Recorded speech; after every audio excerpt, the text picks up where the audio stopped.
Hello everybody, welcome to the University of Hertfordshire's Creative Conversation event. It's really a pleasure to introduce Carl Rollyson, who I've known for quite a few years now. And he's someone whose work I admire tremendously. Carol's a renowned biographer, also Professor Emeritus of CUNY. He's written 14 biographies, including ones about Lillian Hellman, Amy Lowe, Dana Andrews, Rebecca West, as well as 4 young adult biographies, including one my goddaughter loves about Marie Curie. And he's written a few really influential texts about writing biographies.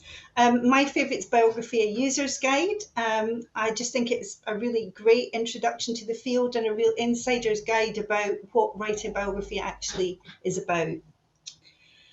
Some of his fellow practitioners refer to him as the biographer's biographer. And I really like this title, and I think some of the people who've joined us today are a testament not only to how much we admire Carl's work, but also to his real warmth and generosity when it comes to collaborating and sharing his research and findings with other people working in the field, even in the same subject. Today, he's going to be speaking about his long experience as a biographer, and with a focus on 2 of his most recent books about Sylvia Plath and William Faulkner. I'm going to keep the chat open, so if you have questions, please just pop them in the chat. And after Carl's finished his presentation, I'll come back again and I'll filter the questions through to Carl so we can have a bit of a discussion about his work. So, Carl, I'll pass over to you now. Thank you, Lorna. I'm supposed to speak for about 30 minutes. If I seem to be going over that, I rely on you to say, Carl, that's enough. It's really relaxed, Carl. So however long it is, it's fine. Okay. I thought I would begin by saying some things about how I became a biographer. And there's a kind of motto for this talk. And it comes from the British biographer Michael Holroyd. I was reading an essay of his. I no longer even remember the title of the essay or the book in which it appeared, but I remember the sentence he said about biography. He said, "Biography prevents us from becoming too bookish." That's a really interesting notion, that the life of books is not just in the books, but they're outside the books. And that sentence for me has been a kind of inspiration. I did not begin my professional career thinking I would be a biographer. I was trained at the University of Toronto, coming out of the period of new criticism where you looked mainly at the work itself. We're going now back to the late 60s and mid 1970s. Universities were beginning to become infected by things like structuralism and deconstruction, but that was still a fairly new thing. And by and large, my professors trained in earlier generations were looking at works of literature. And honestly, and I think to a great extent this is true today in universities, biography had no place. Biography is not taught in most universities. Even at my own university, City University of New York, they have a center for biographical study, the Levy Centre, important center.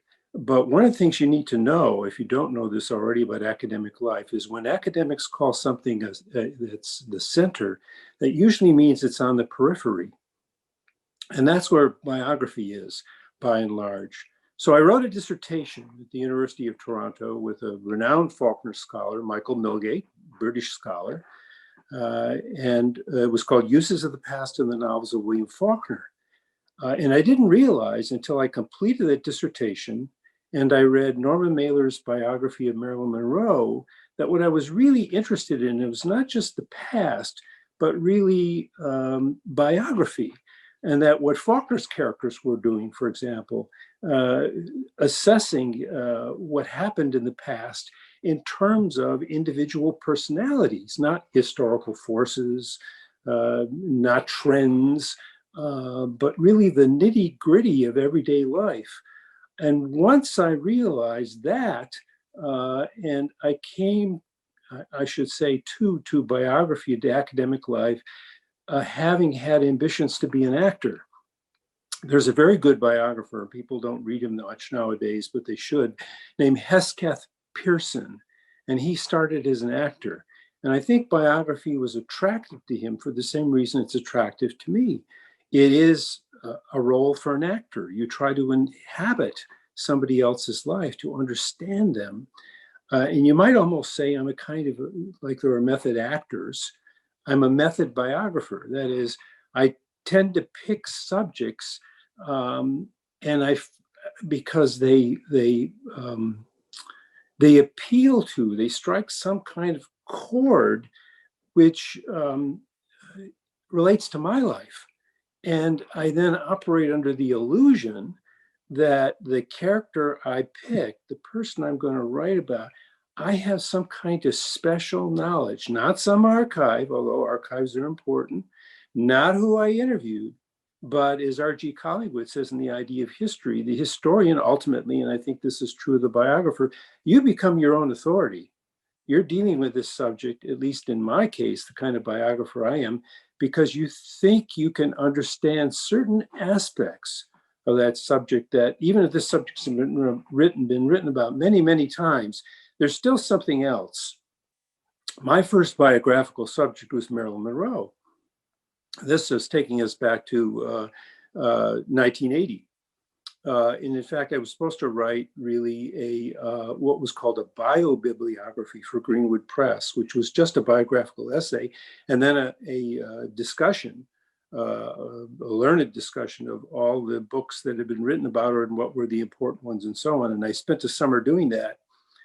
And I realized I had to not write an essay, I had to write a whole biography of Marilyn Monroe, the subtitle of which is A Life of the Actress. Because what I found out, even reading Norman Mailer, for example, who had some very interesting things to say about Marilyn Monroe, but what I realized is none of those biographers seemed to know anything about acting.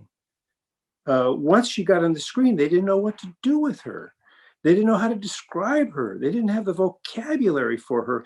And most of all, they didn't realize that acting was really a constituent of her personality, that she could not have continued to exist as long as she did without finding this fulfillment in acting. And so that's what I try to do in my first biography.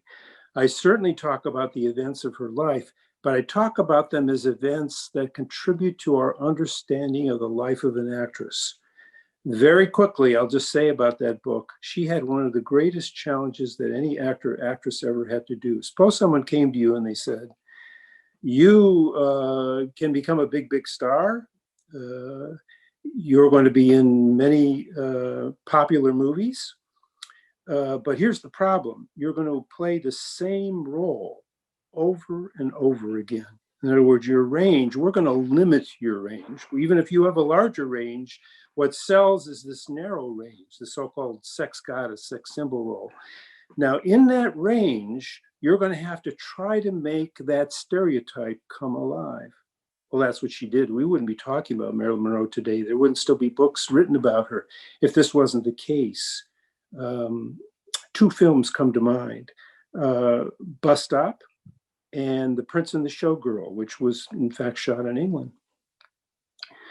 And if you watch Bus Stop, you'll see an actress, a great actress at work.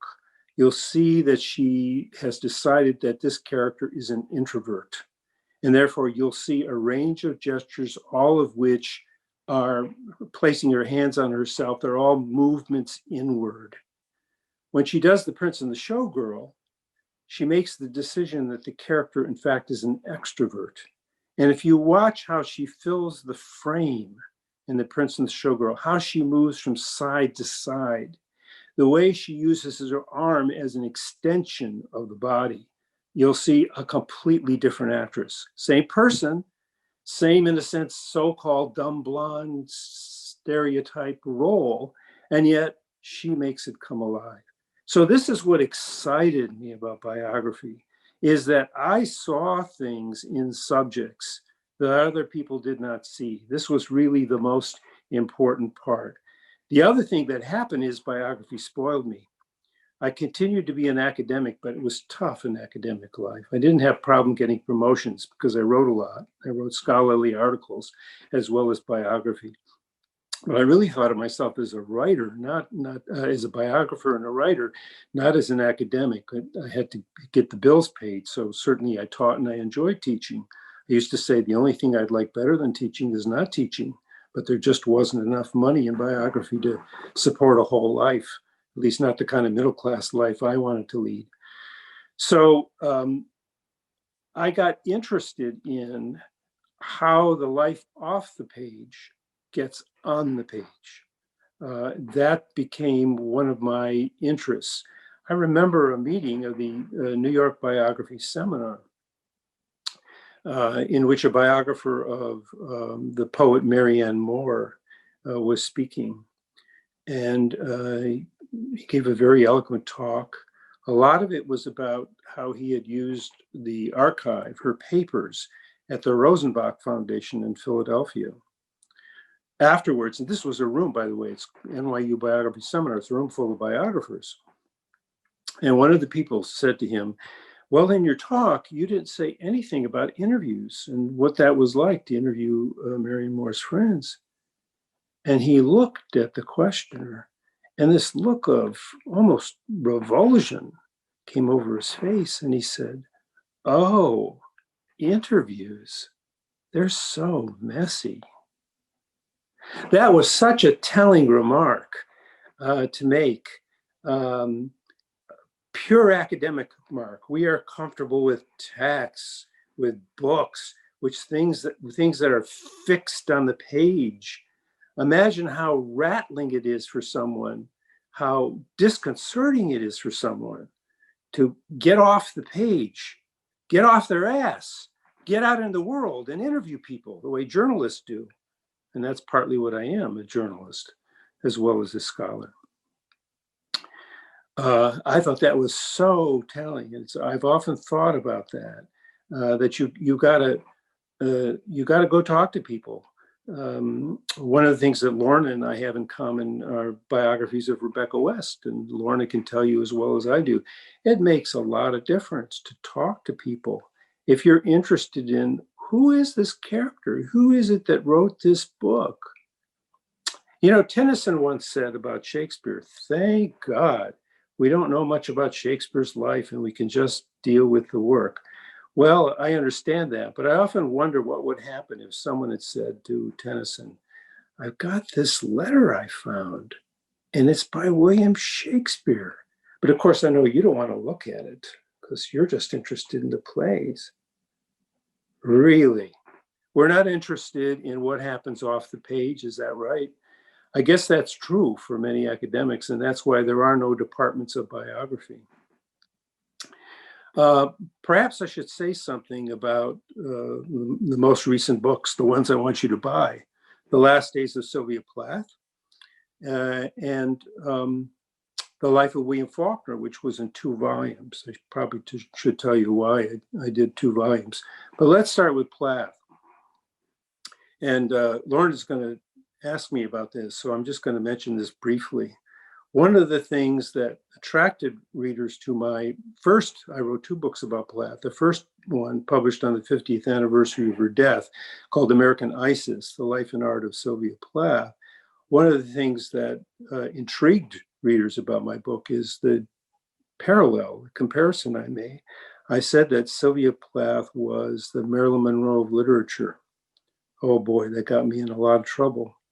Some people understood it if they understood who Marilyn Monroe really was, but many people did not. The first thing they thought of is victim. And I was saying Plath was a victim. That's not what I was saying at all. The thing about biography, particularly of contemporary or recently dead figures, is new materials always turning up. And that's why I turned to The Last Days of the book that became The Last Days of Sylvia Plath. It was originally just going to be a very short ebook of about 20,000 words, but new material kept turning up. And also it gave me the chance to write the book in a more personal way. It's very difficult for a biographer to deal with subjects personally. What I mean by that is you're reading about whoever it is, Sylvia Plath, Ernest Hemingway, William Faulkner, you name it. And if you start writing about yourself, even about how you, in a sense, feel about the subject, readers are likely to get irritated, like to say, you know, I didn't come to this book to read about Carl Rollyson. I came to read about Sylvia Plath. And so I had to find a way, because it's kind of frustrating. Think of reading a novel with a first-person narrator. You want to know who that narrator is. And yet the strange thing about a lot of biography is you never really learn who the biographer is, except by the choices that he or she makes, the sources he or she chooses.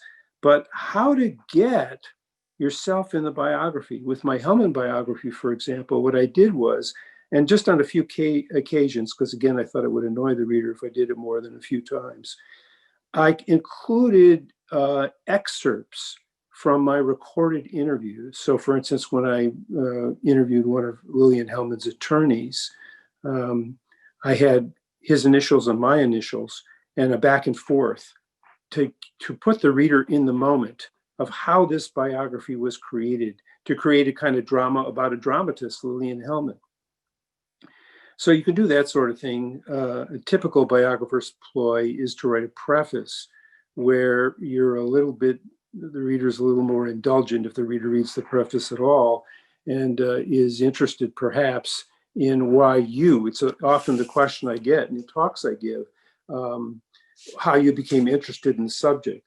I want to read to you just a few paragraphs from The Last Days of Sylvia Plath. I love this cover, which is a highly symbolic cover for those who know about Sylvia Plath. This is from the preface. This will tell you a lot about me, but it will also tell you about a lot about why I wrote this book. I arrived in London about 4 months after Sylvia Plath ended her life on February 11th, 1963. I was 15 years old, part of a group of Shakespearean players who would tour the country for 3 weeks.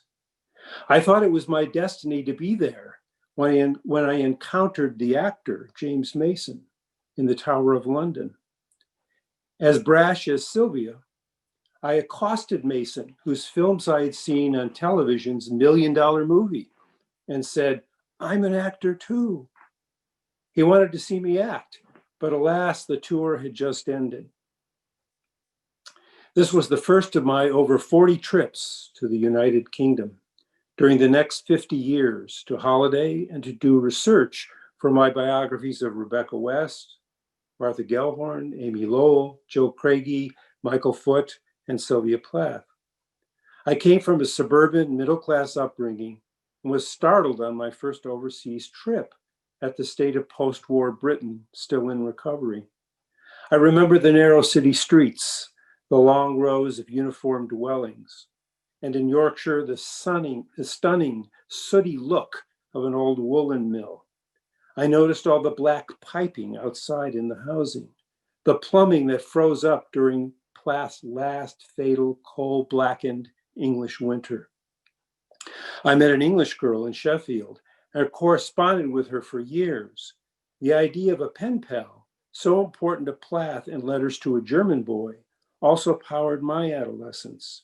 And like her, I lost my father at an early age and wanted an audience. On that first trip to England, I had never heard of Sylvia Plath. Later, it seemed only a matter of time until I wrote her life, published as American Isis, The Life and Art of Sylvia Plath, on the 50th anniversary of her death in 2013. Well, the whole book is not like that. This is a preface. You don't find me on every page by any means. But there are occasions when I'm dealing with Plath's friends, when after striking that note, there are a couple occasions with the critic and poet L. Alvarez, and also with Elizabeth Compton, who was a good friend of Sylvia's, where I do talk a bit about their reactions to me and my reactions to them, which again is difficult to get into a biography. You have to set really the right tone right from the beginning to get away with something like that. I want to say a little bit about the life of William Faulkner too, and the fact that there's actually some connections between Plath and Faulkner, not connections that you might see. You're not writing their biographies. There are connections that I can see that interests me. Both of them, Plath and Faulkner, had what I call performing selves. Not everyone does. Not everyone enjoys an audience. Some of us are terrified of speaking in a situation like this, or to a public audience, or get nervous in a classroom or wherever it is. For whatever reason, I've never felt that at all. But my identification with Faulkner is a little different than my other subjects. With the other subjects, as I told you already, I identify with some aspect of their experience, which I think I know quite well because I've experienced something the same way. I'll just say this very briefly before I talk about Faulkner, about Marilyn Monroe. One of the things that happened to Marilyn Monroe, it occurred during the Second World War. She was in an airplane factory, spray painting airplanes and packing parachutes. Like a lot of young American women, she grew up idly thinking about the movies and being a movie star, but she hadn't done anything about it. She hadn't taken acting classes. She hadn't been in school plays. She hadn't done anything. But a photographer came to the factory, and here was this pretty girl who wasn't named Marilyn Monroe then. She was already married. Her name was Norma Jean Doherty. And he started taking pictures of her. And after a while, he said, you're a natural. He said, you could be a model, maybe even an actress. Well, that's all it took. She had had enough of spray painting airplanes. And it took her from 1945, 46 to really 1953, when she gets her first real starring role in Niagara. It took her 7 or 8 years with lots of disappointments, canceled contracts, all kinds of really things that would have put most people off. And she continued. Why am I telling you this story? Because at the age of 13, my father died. And I was found that with the encouragement of the teacher, I had some gift for public speaking.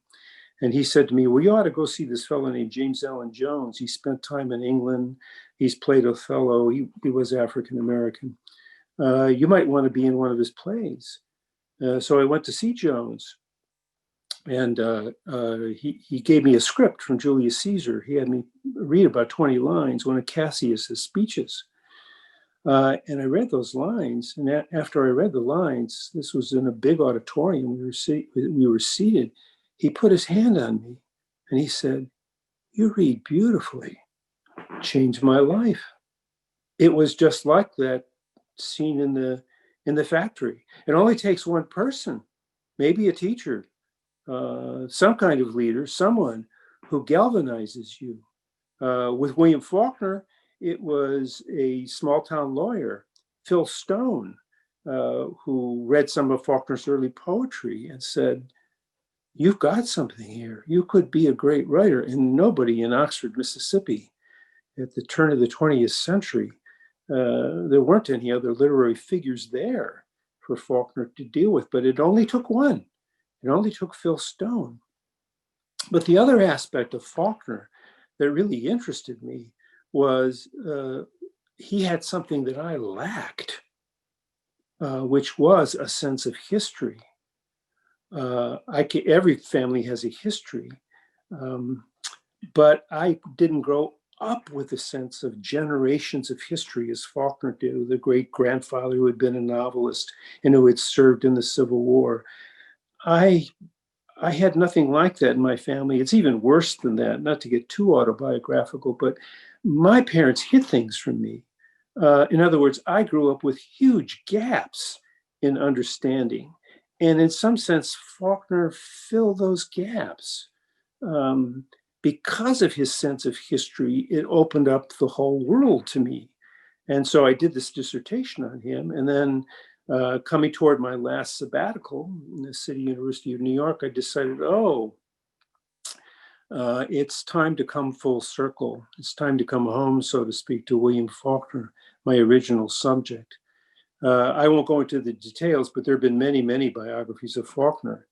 So the first thing I had to do was, besides convincing myself that I had something unique to say, was to convince a publisher that there was new material. Indeed, I have found a lot of new material that, for a variety of reasons, other Faulkner biographers have not found. I found this new material, but there was something else about my biography, and the reason why it's 2 volumes, and that is, and this is what brings me to William Faulkner, is not just my lifelong love of William Faulkner over 50 years now, but my experience in Hollywood. Faulkner spent nearly 20 years in Hollywood, off and on, the equivalent of about 4 years when you count up all the days. And most biographers see his time in Hollywood as simply, he came to pick up the check. He wrote, he often said he didn't like it. It wasn't really, the novels were what was important. So when you read a Faulkner biography, you clearly see that the biographer wants to get on to talking about the novels and the experiences that shaped the novels. But for me, Faulkner was like Sylvia Plath in this sense. He was interested in writing, all kinds of writing. He loved mysteries. He loved to go into the local drugstore and read, Mickey Spillane and Rex Stout and all the detective writers of his time. Raymond Chandler, Dashiell Hammett, who became a friend of Faulkner's. He was interested in all kinds of writing. He wrote for the Saturday Evening Post. He wrote for Ellery Queen's Mystery Magazine. Just like Sylvia Plath wanted to write for the Women's Home Companion, for Mademoiselle, not just to be a high modernist writer. So they have those kinds of things in common, this desire to reach actually the widest possible audience. I beg your indulgence by reading a little bit from the Faulkner biography, because it brings in some of the things I've been mentioning already. I won't read, it's a couple long paragraphs. Perhaps I won't read all of them, but I'll read some of them as a kind of conclusion to this 30 minutes. Faulkner published the Hamlet in 1940. He didn't publish the second and third volumes of the Snopes trilogy until 1957 and 1958. Well, not only had a lot happened to William Faulkner, a lot had happened to the world, including the Second World War, before he got around to writing the second 2 volumes of the Snopes trilogy about this. They were called a redneck family, the rise of the rednecks coming into the South. I'll just read you a few sentences which give you a sense of, I think, what a biographer can do rather than, say, a literary critic. The long-delayed sequel, that's the Hamlet, the long-delayed sequel to The Town, is also suffused with Faulkner's yearning for youth, the angst of middle age, and a troubled awareness of the role sex has played, not only in his life and community, but in the larger polity. Just about every significant clan and race and family in Yaknapatawpha, that's Faulkner's mythical county, from the Chickasaw, that is the Indians, to the Sartorises, is mentioned in The Town, as Faulkner recapitulates the history of his own creation. And then what I go on to do is show that in The Town, he makes references, for example, to Marilyn Monroe and to Jean Harlow and to Eula Varner, one of his characters who he originally created in 1940, but who sees her as a kind of motive force, a kind of inspiration that the men who talk about her and follow her around really don't understand. And I then go on to compare the way Faulkner treats the entrance of this woman with a Marilyn Monroe movie, Niagara, which which was released in 1953. I don't even know if Faulkner saw Niagara, I'm not sure. he may have, because it was directed by Henry Hathaway, a director who gave him the idea for Faulkner's novel, A Fable. So it's likely that he did. The point is that Faulkner had the imagination and the sensibility to create a Marilyn Monroe character. I think that's really the point. I don't see how I could have written about this. I don't see how any other Faulkner biographer would have invoked Marilyn Monroe, of all things, in a William Faulkner biography. It's as outrageous as comparing Sylvia Plath to Marilyn Monroe. But there you are. That's what I do. Thank you.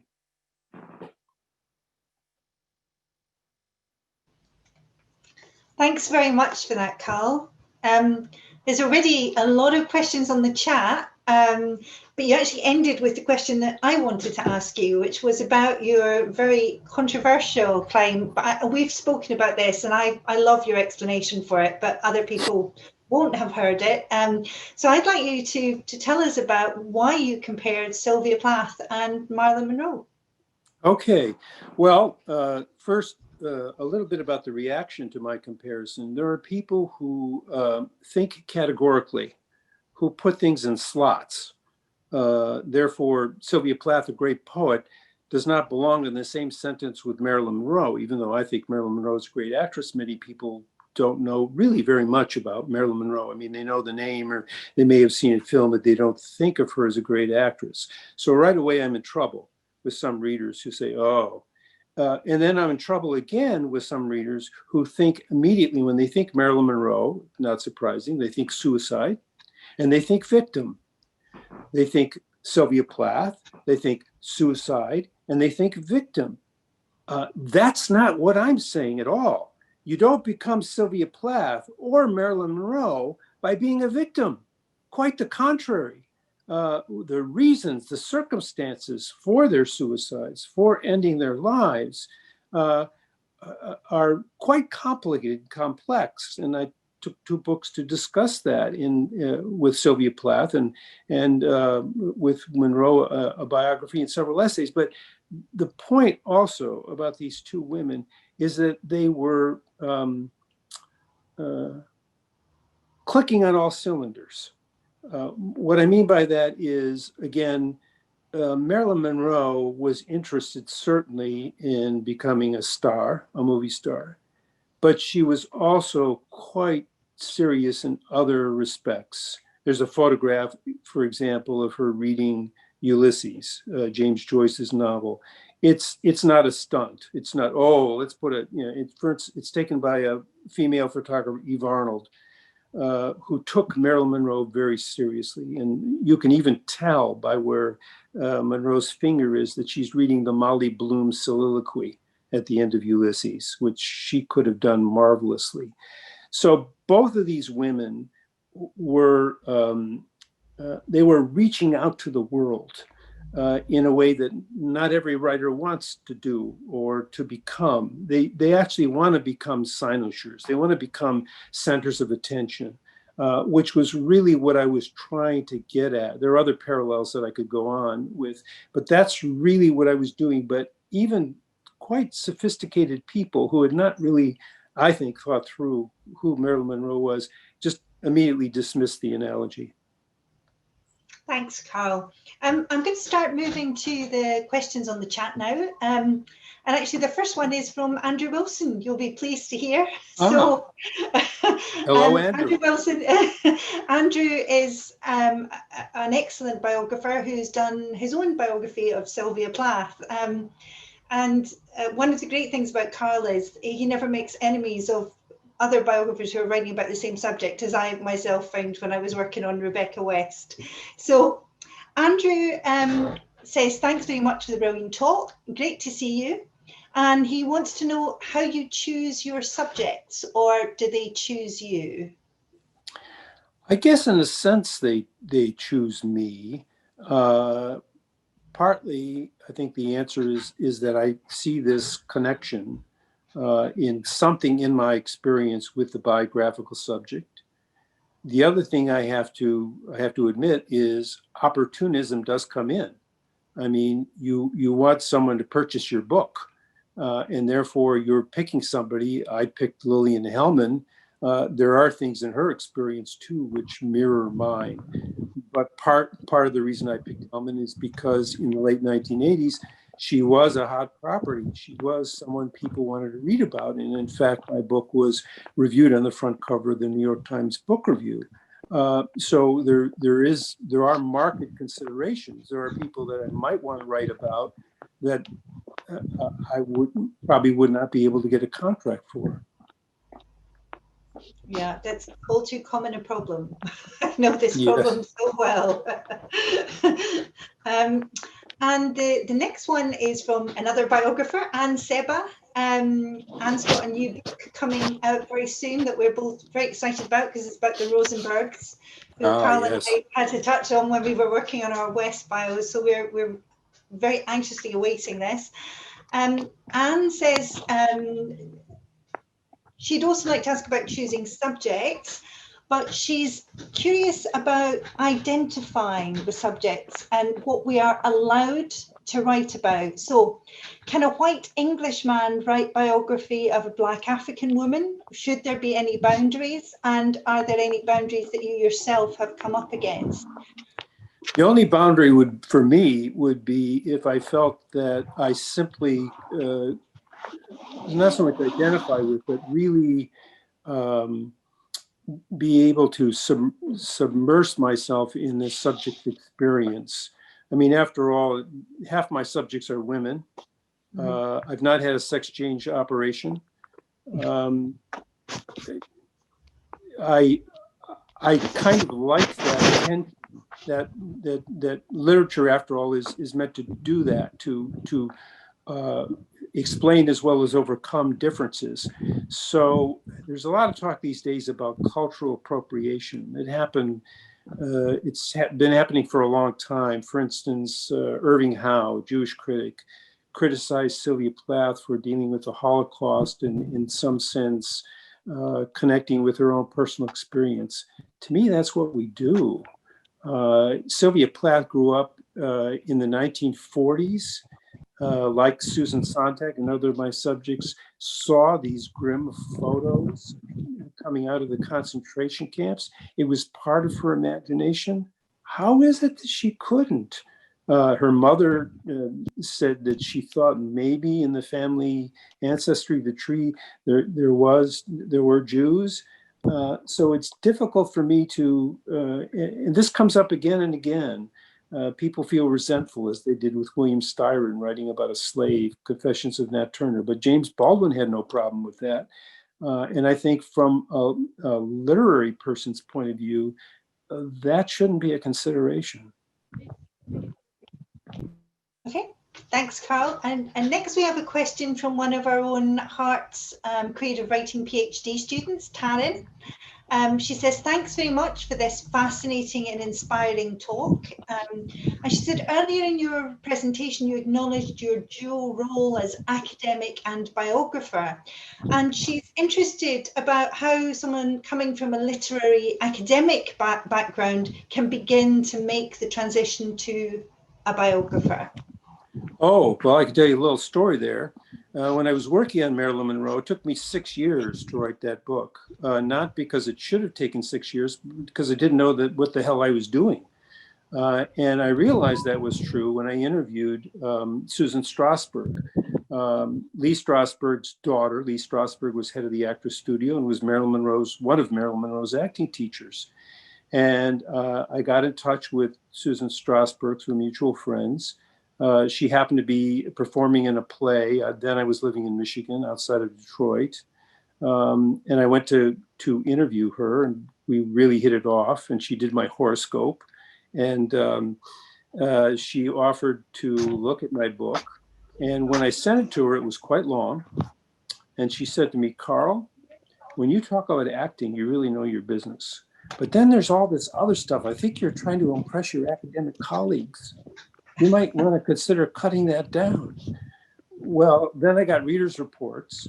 And ultimately, I cut that book by 2/3 because I realized I really needed to play to my strengths with what I really knew. and that some of the academic sort of finger pointing to various sources, what they used to call authorities, I didn't need that. I was as R.G. Collingwood says, I was my own authority. Okay, great. And the next one is from Roland. Roland Hughes, one of my colleagues. He says, hi, Carl. When tackling a well-known subject, presumably you need to read previous biographies in order to determine what you can do differently. But he asks, is there a danger in doing that because it might shape the way in which you tell the subject story? I often hear biographers say that they don't look at the competition, or they don't look at it until they've done their book. I've never worried about that. If I pick a subject, it's, as I said before, I found something in that subject's life and that subject's work that really speaks to me, that I think I understand. And therefore, I am able to read other biographers. I don't necessarily read all the biographies of the subject. Think if you were writing about Napoleon, for example, that would be difficult to do. But I certainly look at the important titles. And I usually say to myself, congratulate myself, aha, they didn't see that. They didn't see that. This is a good book, but they didn't see that. So at least I operate under the illusion that I have an approach which is different, no matter how many books have been written about Faulkner or Sylvia Plath or Marilyn Monroe. And that's not always true, by the way. I do pick subjects about whom no biography was written until I decided to write them. But even in the cases where there are a lot of subjects, that hasn't stopped me. The next question is interesting because it was posed by Andrew Wilson again, and Anne's chimed in, and actually I'll chime in because I think it's such a good question, and we all actually want to know your take because as all people have written biographies, we've all been through this. And Andrew's question is, I know you know a lot about copyright permissions. Yes, you do. I remember. What comes first for you, copyright permission or the freedom to write what you want? Oh, the freedom to write what I want, especially under US law now. Biography is considered a transformational work, and that allows tremendous latitude for the biographer. They don't always take it. Publishers don't seem to realize this. In my Faulkner book, for example, if you look at those 2 volumes, there's a tremendous amount of quoting. I never applied for any permissions at all. When my publisher said, you know, we're coming to the last production stage, we'll need to look for permissions. I wrote back, it was an email, and I said, I did this book like I do all my biographies. It's a fair use biography. There's no need to apply for permission. Fortunately, the publisher did not give me a hard time about that. Yes, I've written a lot about that in a book called Confessions of a Serial Biographer, for example. I deal with various cases, my own cases and others, in dealing with the whole issue of copyright over and over again, particularly with academic books. I see academics applying for permission when they really don't need to. And in some cases, they probably do because their publishers say you have to. Very quick story. When I was doing Marilyn Monroe, I had a very small publisher, UMI Research Press, which no longer exists. The book is now published by University Press in Mississippi. And they said, oh, you've got these film stills. You're going to have to get permission for these film stills. When I had been at the Wisconsin Center for Film and Theater Research doing some work, I talked to the archivist about it. She said, nobody who does these film star biographies ever applies for permission. Those photos were for publicity purposes. We often don't even know who took them. No one's ever going to come after you. It's ridiculous. So what happened? So UMI Research Press, who had never published a book like this before, said, oh, no, you've got to write to the studios. You've got to find out. So you know what happened? I ended up paying $1,000 for nothing. What happened was I wrote to 20th Century Fox, for example, where she did many of her films. They sent me back this unbelievable contract, which is you have permission insofar as we think we have copyright to this, and that you'll have to go to unions and other things. It was just ridiculous.